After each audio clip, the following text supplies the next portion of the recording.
काय सांगाल याबाबत? शिवाजी चौक फेरीवाला परिसरामध्ये माझ्या फेरीवाला पथकामार्फत दैनंदिन कारवाई सुरू असते।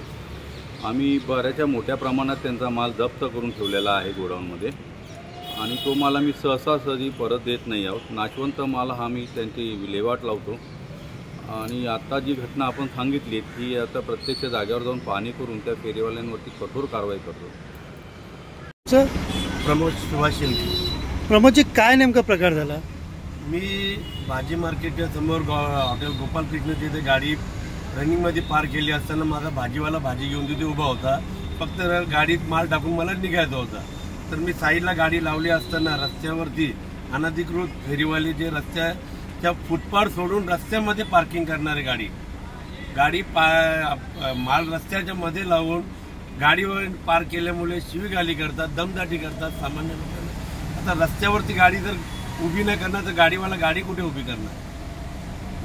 पार्किंगची व्यवस्था तिथे नाहीये तर एक साईडला वन वे पार्किंग असते। फेरीवाल्याकडनं शिवीगाळ करणं योग्य वाटतं? हे फेरीवाले सर्व माजलेले आहेत, अनधिकृत रस्त्यावरती धंदे करतात, फुटपाथवरती करतात।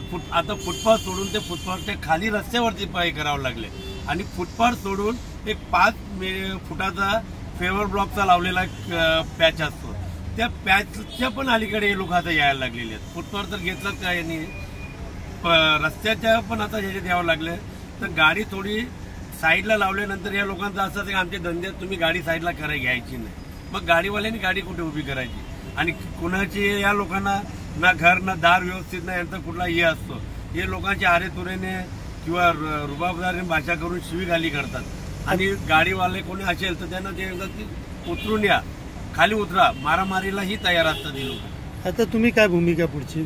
माझी आता पुढची भूमिका की मी एक पत्र पोलीस स्टेशनला एक देणार आहे आणि महानगरपालिकेमध्ये पण देणार आहेत की ह्या ज्या अनधिकृत जे रस्त्यावरती लागणारे जे धंदे आहेत यांच्यावर तुम्ही कोणती कारवाई करतात व काय या लोकांचं हे आहे की यांच्याकडनं तुमचं काय हे आहे की हे लोक रस्त्यावरती राहून पण दादागिरी करू शकतात।